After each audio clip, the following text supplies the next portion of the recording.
what has happened in Eastern Europe and Russia opened a window of opportunity for us, which enabled us to make a quantum leap. It took courage. It wasn't my courage alone. It also took courage from Mr. Mandela to, from within jail, decide and lead his movement to walk the road of negotiation rather than to continue on the road of conflict. I did not suffer as a result of this. If we did not do what we did, and if we don't continue to do what we are doing, then this country, there is a dark scenario, then this country can go terribly wrong. It is in the best interests of all South Africans that for once, as all nations get an opportunity to do, we rise above small sectional interests and we grasp the opportunity of the moment. And I, as one of the co-leaders in this process, I'm doing that not with fear in my heart, not with hesitancy in my soul. I'm convinced that this is the only workable alternative.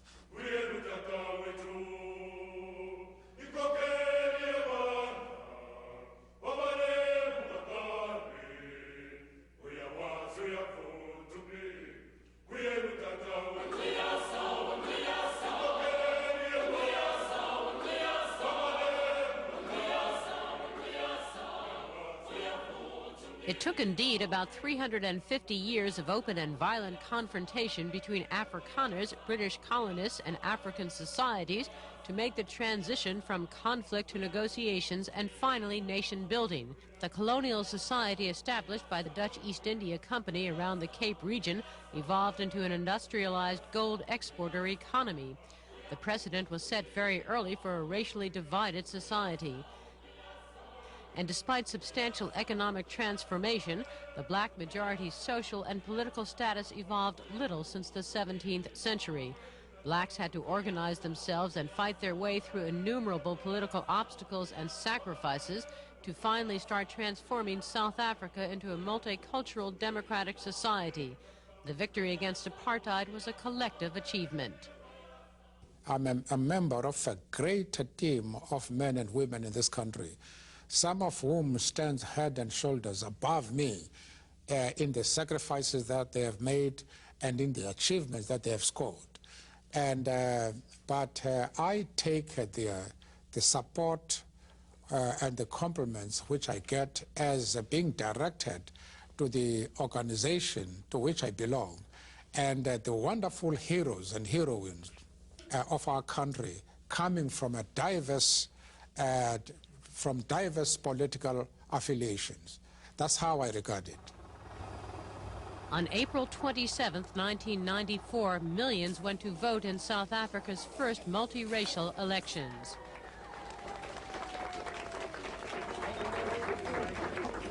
When the results were read out on May the 6th, it was evident that no one party in the new parliament would be able to single-handedly change fundamentally the negotiated constitution.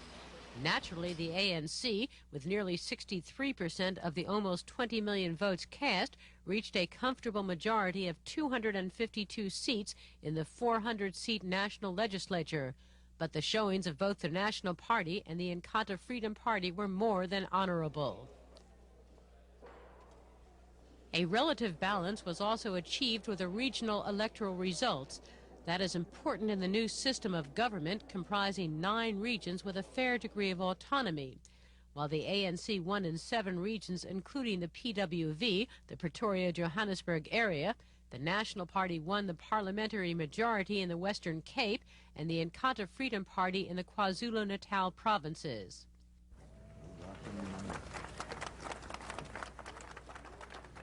In the wake of this political achievement, President Mandela was able to quickly appoint his first cabinet of national unity. South Africa, with its new democratically elected government, started to resemble a normal developing country with a vocal trade union movement, a no less vocal class of entrepreneurs, and a mass of disadvantaged, unemployed, poor people with high expectations about their new country. After the electoral victory comes the challenge of managing the new South Africa and its 40 million people. This $111 billion economy is now emerging from a deep recession. GDP grew by 1% in 1993 and is expected to grow at 2 to 3% in 1994. After 5 years of decline, this gives reason for optimism. There's no doubt that the South African economy is in a recovery. It's not an amazing large recovery, but we're back to growth. Our exports are increasing daily. And we're supported, fortunately, by an increased gold price and virtually into the drought in many sectors. This is reflected in the indices in the stock exchange. Last year, the overall index went up 50%, and so far this year, the overall index has gone up by 20%. I think other positive indicators, of course, have been the decline in the inflation rate and the control in interest rates. But overall, all you have to do is open the newspaper each day and you see the company results coming through. Yes, the economy is in an upswing.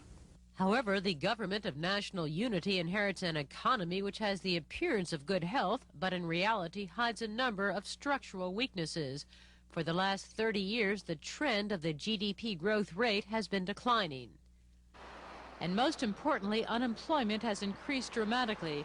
In Johannesburg today, there are several informal labor exchanges, street corners where the unemployed wait to be picked up for casual work at about $5 per day. Me, I'm worried for one thing. We'll wait here until later. Many people have got no place to sleep. You see, we'll wait here for the job, no nothing. Maybe I wait here 5 days full, no job. What I must do? I must go to steal. If I'm still, the police will catch me. It's wrong. But you must try to get me for the job, you see, to fetch me the job, you see. I'm not waiting here for a long time because now I've got no money. I must wait here for the job, for looking for the job, you see. No job, no nothing. I've got no money. What I can do? In South Africa, the percentage of the labor force without formal employment grew from about 25% in the 1960s to almost 50% today. Many of these structural problems of the South African economy have their roots in the development strategy that was pursued. Why didn't high investment generate more jobs and more satisfactory growth? For several reasons. First, domestic fixed investment declined during the 1980s. At the same time, a substantial increase in the capital intensity of the economy further hampered employment growth. I think that's a fair criticism. I mean, to answer your question whether in the past we have been, leaning towards capital-intensive projects based on the home market. But in a sense, it's also essential, I mean, even for the future. And I'll explain why. Our main limitation to growth in this country has always been our balance of payments. As soon as we have the slightest growth, we run out of foreign exchange. So the IDC has always adopted an approach that where we feel we have to develop the capital-intensive projects for export to create the foreign exchange to make it possible for us to also do the more labor-intensive ones. As far as the accent on the local market is concerned, I think that also served a purpose in the past in the sense that we had many imports that could be replaced. But unfortunately, it also led to, with our policy of protection, to our manufacturing industry becoming very uncompetitive. And this was aggravated during sanctions when, in fact, we had to do a lot of things whether we liked to or not. Second, investment was increasingly channeled towards activities with lower than average capital productivity. Since the 1970s, South Africa has been getting less and less units of output per 1 unit of equipment. Capital productivity has been declining. Third, workers' education and training was neglected. This lowered the return to investment and slowed labor productivity growth. Finally, since the early 1980s, rising wages and industrial unrest further dampened employment growth. Like many centrally planned economies, the apartheid model displayed its own economic limits well before the unfolding of its political crisis.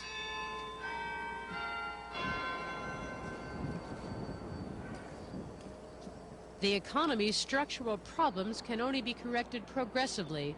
The temptation is strong to rely on the government to solve all problems. Although it is true that kickstarting the economy through public expenditures generates jobs and growth, substantial job creation and sustainable growth will only come from the revival of private investment.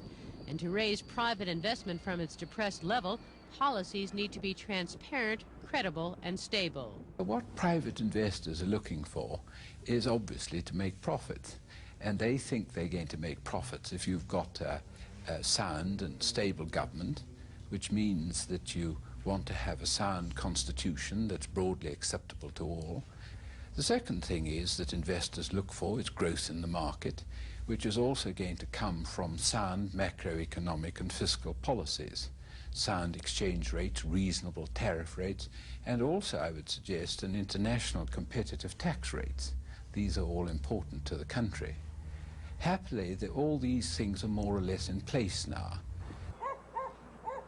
Nevertheless, the new government has to win a race against the clock. It faces the high expectations of the majority of the population, many of them living in shacks in squatter camps. To them, it wants to provide jobs and housing as tangible evidence of the new era. As we, people here of what's named Paralink squatter, we ask the government that please, let him, we know that it's not as easy as that because there's so many to be done by the government. But now, at least, we ask the government to help us. Some of our people here have no residential, have not material to build for themselves. So they rely to others. So now we ask the government, please, to give all what it can do to assist us, to improve us. Then we can live as the other people do.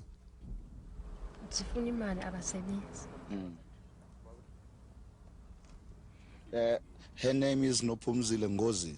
She's from one of the rural areas. She has come here to visit her husband and only to find him that he's unemployed. So he's also suffering as well, just like her.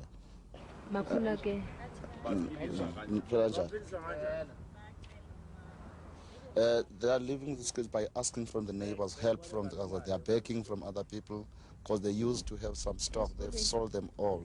Now they've got no other money to carry on with the living.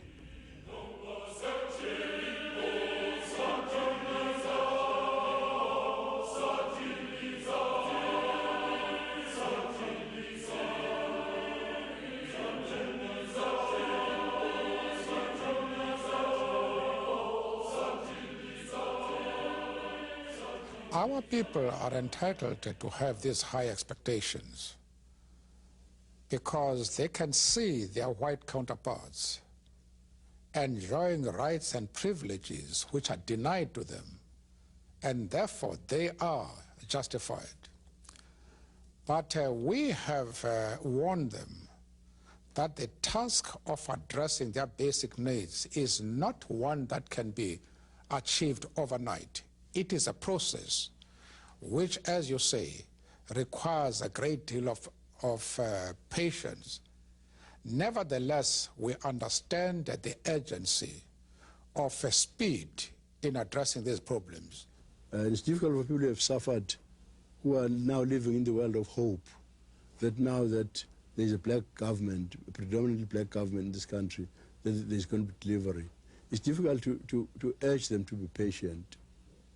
And for young people who have suffered, it's very difficult to understand that there needs to be any patience. The challenge to the government is daunting. It has to offer visible change to the poor majority of South Africans. At the same time, it has to send the signals, particularly to the private sector, that it will maintain the objectives of economic and financial stability.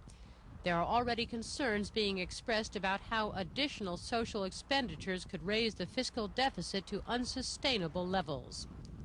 I think the danger signals for the economy from an expansionary fiscal policy are in fact already there. It is not as if it's something that lies ahead. I'm afraid that the kind of budget deficit that we've already run up, we ended last year at 6.9% of GDP. The extent of the primary deficit, that is that we are borrowing not just to fund the interest on the debt that we'd made before, but even more than that. The fact that the interest on the government debt that we'd run up before has run up from something like 4% of government expenditure to just about 1/5 at present. Those are already danger signs. Indeed, excessive government expenditures as a percentage of available resources in the economy has been increasing, a problem which started with the previous administration. The Government of National Unity has reaffirmed its commitment to fiscal discipline. The deficit will be limited to 6.5% of GDP in the 1994-95 fiscal year and will be reduced further to avoid a debt trap. We must appreciate what has happened in this country. The government has overtaxed the population in order to support apartheid, increased taxes. We can no longer increase them. When they had increased taxes to such an extent that they could not be increased further, they started borrowing, both from the internal community and the international community. They have overborrowed. So we can neither increase our taxes nor borrow monies from abroad. That is the problem that faces us.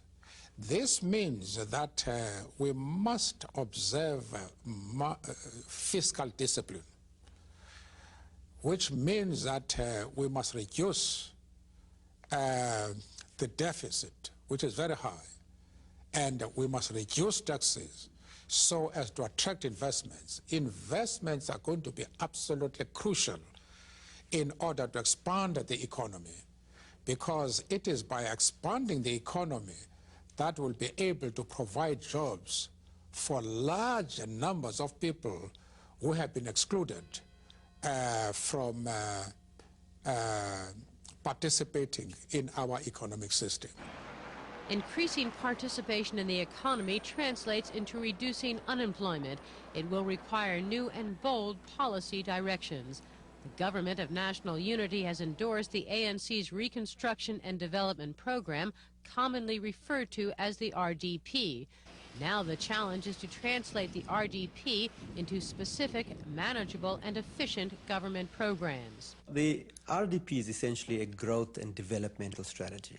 It's about turning the ship of state around from the old priorities of apartheid to the new priorities of the RDP, which essentially deal with two issues. Firstly, improving the quality of life of our people and meeting their social needs, but doing it in the context of a growing and dynamic economy. And that essentially is what the RDP is about. It focuses on major programs that deal with meeting basic needs such as housing or water or electrification, and also focusing on key questions of economic restructuring. What are the key sectors of our economy that need to be developed? How does our economy grow in the view of the fact that we're now part of a GATT agreement where tariffs are going to be lowered? How do we increase competitiveness? How do we improve productivity and efficiency while also improving the conditions of employment of workers in our country? I believe we have not done justice. The RDP had to be budgeted along with other transition costs. Taking these into account, a total of about 4 billion rands, more than $1 billion, is to be spent during fiscal years 1993-94 and 1994-95. And there are various estimates for the total cost of the whole program over the next 5 years, ranging from 40 to 80 billion rands, the equivalent of 10 to 20 billion US dollars. During the 1994-95 fiscal year, a temporary levy of 5% of taxable income above certain levels was proposed to cover part of the transition costs. But the bulk of the RDP expenditures will be offset by savings elsewhere. We have also implemented a budget in a very short time which has successfully devised a mechanism to fund the RDP in a sustainable, fiscally disciplined manner. And as we've implemented this fund and talked about it, we are finding it is a surprisingly useful mechanism to bring about a reordering of priorities in this new government and their departments. I think that's a major achievement. The work between finance and the Minister without Portfolio has been excellent, and in recent days, State Expenditure, Finance and the RDP Ministry have worked through, I think, very important, innovative budgeting mechanisms that will take us forward into future years. The 1994-95 budget provides for an initial allocation of 2.5 billion rands for the RDP's key sectors. The government is well aware that the RDP's programs will face implementation difficulties and bureaucratic bottlenecks. This is a reason why decentralization to provincial and local tiers of administration is going to be so critical. The national RDP is primarily a budgetary process, an analysis of the national budget and the allocations of money. Implementation is a provincial thing. And so as a provincial RDP head of commission, my job is to look at implementation and policies. The RDP is not an economic document. It's a socio-economic framework. And that's what guides us. So in the PWV, where there's been a lot of political violence and even a degree of criminal violence, we consider the question of public safety and security a major issue. And we're trying to link this question of security with things like socioeconomic activity. And immediately we're focusing on public security and housing. And the two go together very closely, so that, for example, in an area like Thokoza, you've got houses which have been abandoned because of the security situation. Now we have to recover those houses for the public, and indeed in many of the townships there are no-go zones arising out of the violence. So we want to recover that housing stock for the people, and we can only do that if we introduce safety.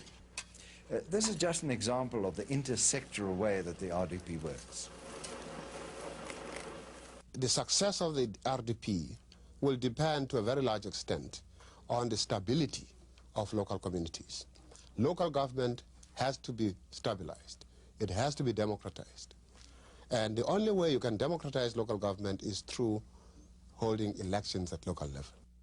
It will enable people to claim ownership of the process and owning the delivery processes at local level, where people will no longer have an excuse not to pay for services rendered.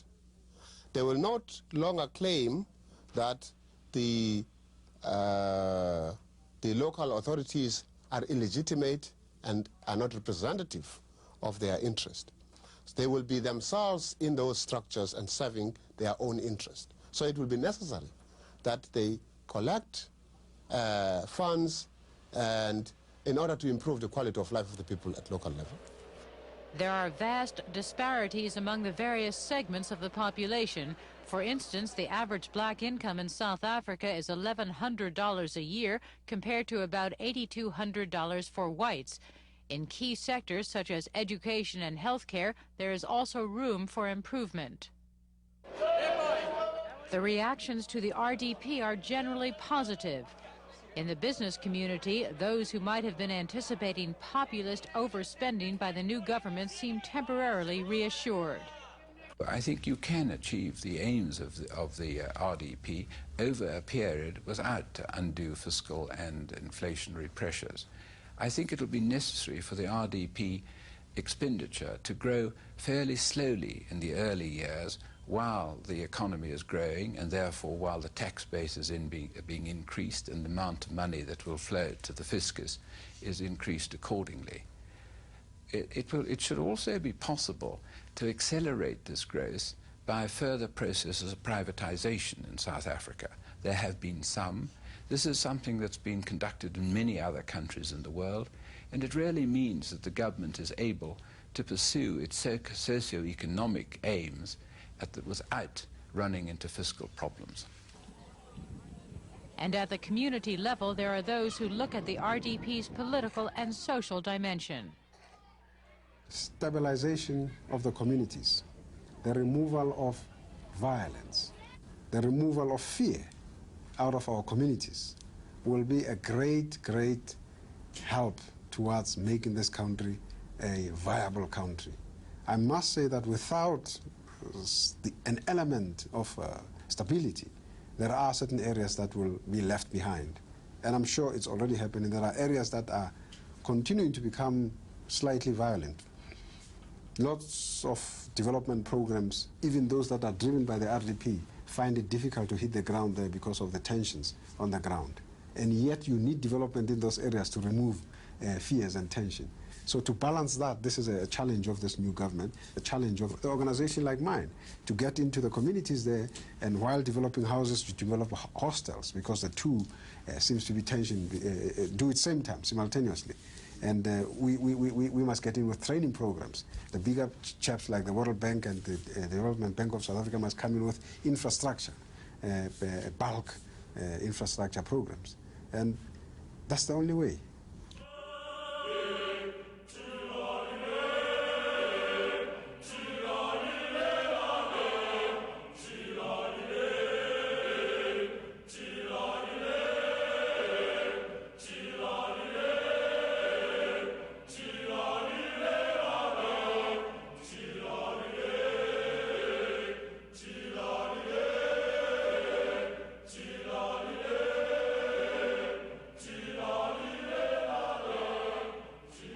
We know that there are close to 1 million shacks in this country, housing maybe 5, 6, 7 million people who are living in conditions which cannot be called communal conditions or civilized living conditions. Housing is only a fraction of South Africa's social backlog that the RDP seeks to address. The cost of delivering new houses and upgrading existing facilities in the 4 major metropolitan areas of South Africa is estimated at 4.5 to 12.5 billion rands. Housing is not just 4 walls and a roof. It's building communities. It's restructuring the lives of people. And especially in the immediate period, it's accepted by everyone that the housing sector can be the biggest single contributor to giving a kickstart to the whole economy. Because for every R1 million invested in housing, you create 200 jobs directly and indirectly, compared to food, chemical, and other sectors which are 20 to 30 for the same amount. So if you look at the general economic situation in the country, with an unemployment rate of over 40%, housing is a very important feature of beginning to address the unemployment sector in addition. Now, besides all the economic virtues of the housing program of the RDP, it faces 2 enormous challenges. Politically, the program has to deal with the complex urban geography of the South African cities. Townships are a mixture of different neighborhoods with different political affiliations. One can quickly go from the affluent residential areas of the black middle class to the poverty of hostels. These hostels, which used to be miners' accommodations, now house single migrant male workers who typically pay a monthly rent for a room. Other migrants prefer to build a shack in squatter camps where they can bring their families. In addition, a new local structure of representation is emerging in the townships. It has the difficult task of sorting out the new policy options and providing services to the community. Rivalry continues between the old system of councillors, the various factions within the civic organizations, and competing political groups. In Mansfield, an Inkatha-dominated hostel in Soweto, where most residents come from KwaZulu-Natal, there's concern about the commitment for upgrading the hostels. The person at this moment who are running this RDP, Reconstruction Development Program, is none other than those who are members of the ANC. And they are the very same people who are still campaigning that the hostel must be demolished. And it simply means that now we are singled out fact, they don't want to sort of see the hostel being upgraded, but we'll try our level best to make sure that the hostel are upgraded. In the nearby ANC-dominated squatter camp of Barlang, the electoral promises haven't been forgotten. We would ask them to create jobs and build houses for the people, as they've promised before we voted them. Besides the political challenges, there are economic obstacles to the RDP's housing program. The government has committed to build 1 million houses over the next 5 years. It has also devised a subsidy scheme proportional to income for poor households. Because of the existing budgetary constraints, the management of the scheme and its qualifying mechanism are being discussed. The challenge is to build a credible and efficient entitlement scheme that would enable each low-income household to leverage both the financial market and the construction industry. Developers are displaying RDP individual houses at prices ranging from about 25,000 rands, or about $7,000, up to about 80,000 rands, or about $23,000. Though low-cost houses for about 6,000 rands, less than $2,000, are offered by some developers that may be exceptional and linked to other existing schemes. In most cases, an RDP house raises the question of how beneficiaries of the government subsidy would finance the difference between cost and subsidy, and what sort of queuing system can be organized at the community level. But does the building industry have the capacity to deliver 1 million houses in 5 years when it's barely building 30,000 a year now? First of all, I think in terms of the goal set by the RDP and by Slovo in particular in terms of the housing initiative, we believe that the RDP is an achievable goal. Now, that's easy to say in a few words, and it's perhaps a bit more complicated than just a few words. Frankly, the RDP doesn't meet the needs of South Africa in terms of housing. 1 million houses in 5 years doesn't only keep pace with population growth, it doesn't eliminate the backlog. So frankly, we're a bit more ambitious than the RDP when it comes to building houses, and we'd like to think that the building industry can in fact achieve a better rate of production than the RDP is advocating, because we believe that South Africa needs a better rate of production than that. However, the building industry suffers from a chronic problem that is common to many sectors in South Africa and is hidden during recessions. The thin pool of skilled workers is quickly exhausted in recoveries. We've just done a report for the Minister Slovo, which advocates that our present training of 20 million rand a year needs to move up to something in the order of 200 million rand a year over the next year or two. We have enough training institutions in this country. We need some more trainers, and we need to produce, to give you an example, 45,000 artisans per annum to meet the requirements of the RDP, or our better interpretation of the RDP, our increased requirement from the RDP. Now, the best we've ever achieved in this country is 7,000 artisans per annum, and last year we only produced 3,000. With increased demand for construction materials, prices are likely to go up and fuel inflation despite spare capacity in the construction sector. But above all, urban development of the townships will require a change in attitude from the big developers and private investors. There are two different worlds here. These people stay in your hotels, in your suntan areas. Everything is rosy and safe. It's for them to get to a ship in Soweto and talk to the people and understand that these are not animals, these are human beings like us. The discussions that are there are normal discussions, and these people can be trusted. But we can't do that by remote control, and we can't do that by getting one company to research how blacks think this year and how is their anger, putting a thermometer there. They need to have some people who's going to get there, see the line of thinking, or themselves going to the township, because to some of them it's prestige to go to a black township. When he's having tea at home, I was in Soweto. How nice. And Soweto is part of his country. The RDP is a starting point to solve the structural economic problems of South Africa. It has to trigger deeper policy changes, which, by restructuring the South African economy, would reduce the level of unemployment significantly. This restructuring revolves around the following policy alternatives: more openness or more protectionism, and more capital-intensive or more labor-intensive production. Which one of these alternatives will produce the highest GDP growth rate with the highest labor content and with the highest redistributive pattern?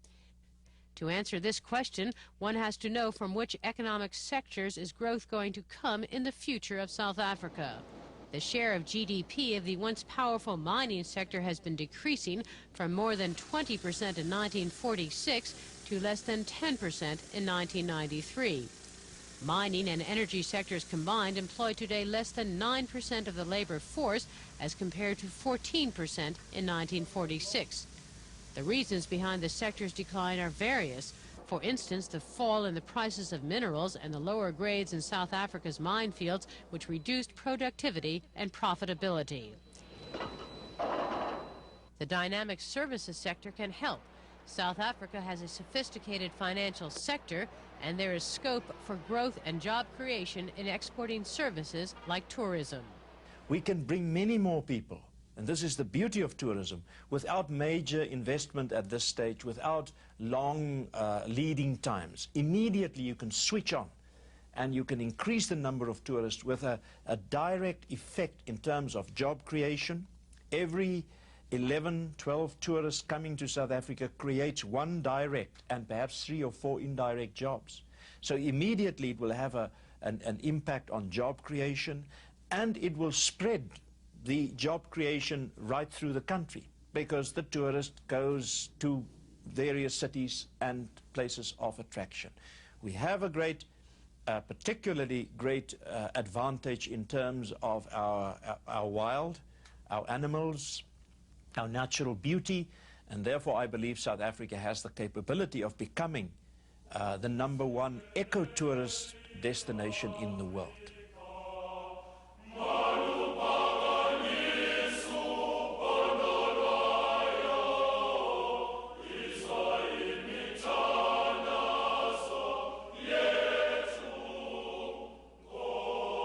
Land reform would be a necessary step if the agriculture sector aims at creating more jobs.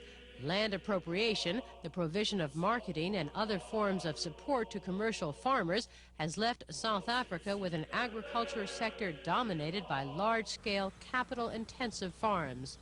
Though the view is widespread that large-scale farms are more efficient than smaller ones, this view is fallacious. Not only smallholders can be as efficient as large farmers, they farm in more employment-intensive ways. But land reform is always a complex and delicate process. There are many issues involved. White farmers, they started complaining about the activities of the squatter settlement, and they forced the government through TPA to buy those properties back from them. So the situation then that exists today is that we've got properties that have been paid for lots of money, thousands and thousands rands of taxpayers' money went to buy farms from these white farmers. But those farms cannot be used productively because of this security poser. Urban agriculture could also be an option for job creation and improving living standards. I think the agricultural sector can contribute in 2 or 3 ways within the context of the RDP framework. One is, yes, with the choice of technologies, one can consciously increase production and yet not decrease employment.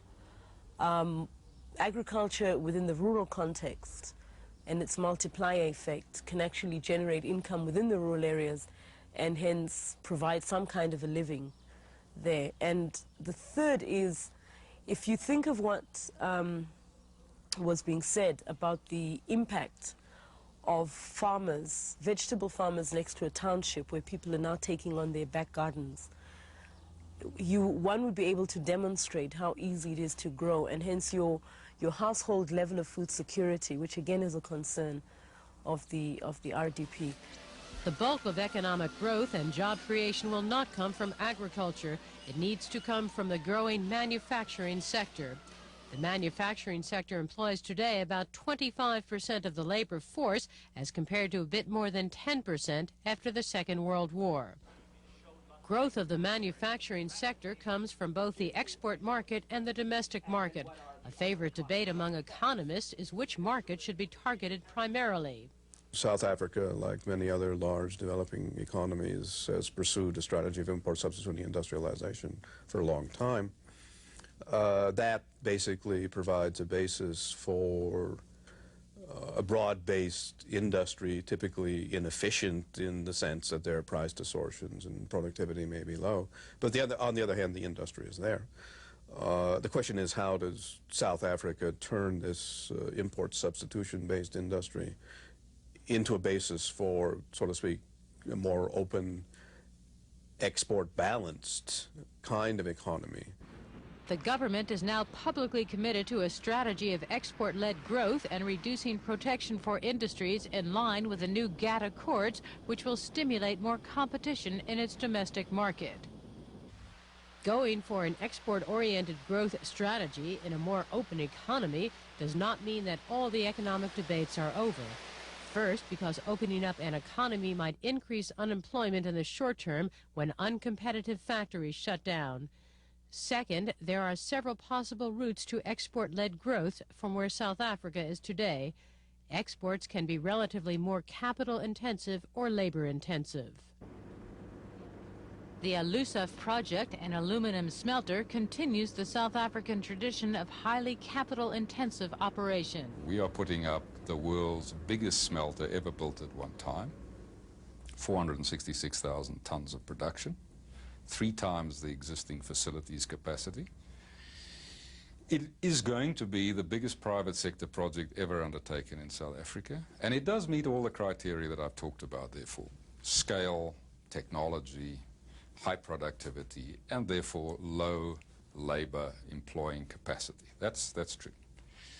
But on the other hand, if we look at the needs of the new government, I mean, what does the new government need? Yes, it does need an immediate injection of job-creating opportunities. Now, there's nothing like spending 6.3 billion rand, of which 70% is being spent in the local economy, to give a very short injection into the local economy. And that's exactly what is happening. On the site itself, we are employing something like 6,000 people on the site over a period of 3 years. In the local region, of the labor being used, of that 6,000, some 70% comes from the local region, that is the Richards Bay, Natal region. So it is really set that part of the world alight. Now, as one moves then into the operating phase, it is true that the plant will only create job opportunities for probably 1,300 skilled personnel. But it is going to earn for the country net foreign exchange earnings of 1.5 billion rand. Now that for any new government must be important because it gives them the muscle to increase imports, which they need to uplift the quality of life of their people. So we think that that is a very substantial and short-term, that revenue will start to flow into the country in about 2 years' time. It's hard to pick winners, and economists haven't been very good at that. But South African data shows that over the medium term, each 50 million rands invested in fabricated metal products or high-quality garments yields 25 to 40,000 jobs economy-wide. The same 50 million invested in, for example, capital-intensive projects like chemicals and the elusive type ones yields fewer than 10,000 jobs. Nevertheless, in labor-intensive exports, too, there are challenges. At prevailing wages in the manufacturing sector, South Africa's producers are uncompetitive internationally in products like garments or footwear for poor consumers. But in some niche markets, high-quality textiles for high-fashion markets, such as those produced by this clothing factory in the Cape region, South Africa's manufacturing sector can penetrate highly competitive export markets. There is also export potential in high-value fabricated plastic and metal products. This alloy wheels factory in the PWV region, for instance, exports 65% of its production to Europe, and particularly Germany, where its main customer, BMW, requires a high level of quality. I think our strength, fortunately, has been in the fact that in this particular niche of business, we have had a 3-year start.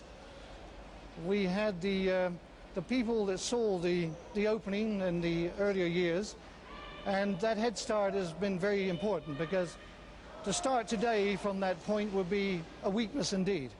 It would mean that we would have to become more capital intensive than we are today. I think we're able to support today a labour force which is in excess of our competitors generally. So that, of course, there's a weakness. But because we are where we are today, and because we have a very good support base of customers, we're able to absorb to some degree at this stage this higher labour content. We will, over a period of time, through increased sales, the taking up of the full capacity of our operation, we will maintain our workforce and attain higher productivity. But we will not be seeking to increase this workforce anymore.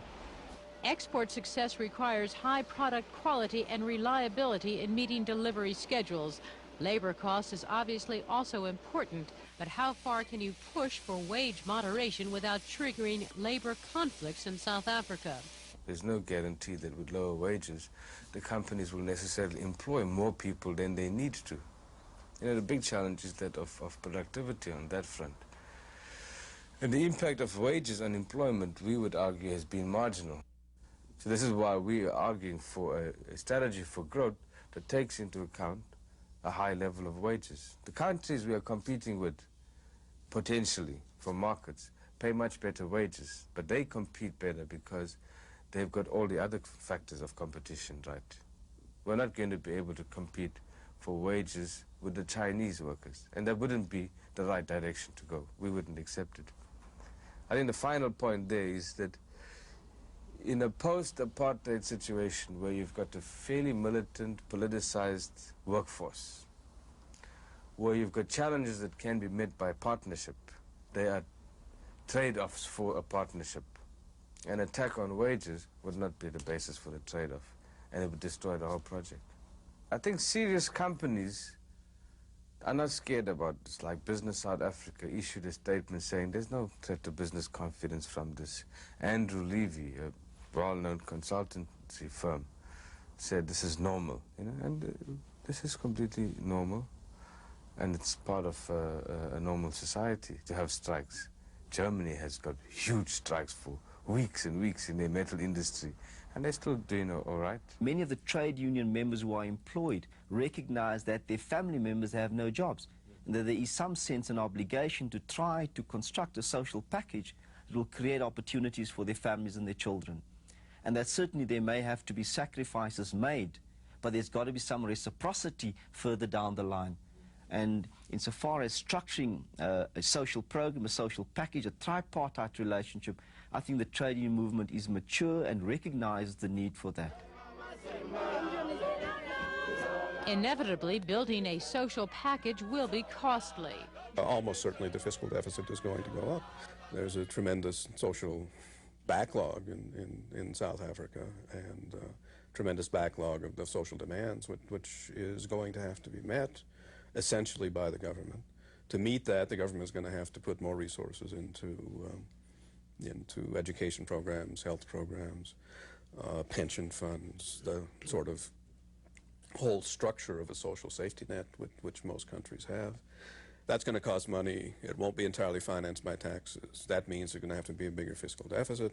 That fiscal deficit is going to have to be supported either by borrowing within South Africa or borrowing outside South Africa. Some of the borrowing will take place outside South Africa. There is, of course, an important ongoing debate regarding the country's borrowing strategy. The new government wants to avoid both a domestic and foreign debt trap. After reaching a peak in the mid-1980s, today, by international standards, South Africa has a relatively low foreign debt to GDP ratio. It gives the country a good leverage to decide when and how to tap international capital markets. However, the government's domestic debt to GDP ratio, which has been increasing since 1980 with the fiscal deficit, will have to be controlled to avoid a domestic debt trap. While the South Africans debate on the issue, there is great awareness, however, that external assistance needs to be used efficiently. For the moment, aid coordination will revolve around the RDP. The only way I see is that negotiations with foreign aid must be tagged on projects around the RDP, because the RDP is the only institution that really can begin to address some of the needs of the community. But the RDP, if it ties the hands of the donors to its own program, it is really reversing the roles of the donors as we know them internationally, where they pick and choose any program they wish. In this particular case, South Africans in the development sector, in the government, will be inviting international donors on a blueprint, a blueprint, that of RDP. This is a new thing, and for me it's very encouraging if we do it correctly. Because South Africa is not like the rest of the world. I think they will not have it very easy, like, simply write their own programs. Here, we want involvement ourselves. Donor grant money and even project lending is likely to represent a minimal part of the involvement of the international community in South Africa, given the size of its economy.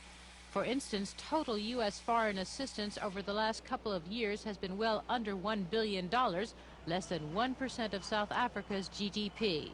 During the last 6 months, I have had a number of foreign pension funds, for example, that have come to see us to talk about the possibilities of investing again in South Africa.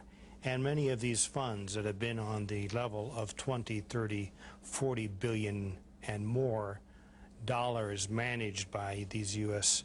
and other pension funds have said in the past we have had as much as 2, 3, maybe even 5% of our total pension funds invested in South Africa. It doesn't take much mathematics to see that when you start talking about, say, 5% of a $50 billion pension fund, that you're talking about very substantial resources that are much larger than what foreign donors can provide. So one of the things that has to be addressed here by bilateral donors, by multilateral donors, is the whole question of how do we help facilitate the flow of funds here. One of the unique approaches that we've used in South Africa is that for the first time, the bank did not only talk to the government, it talked to the opposition parties.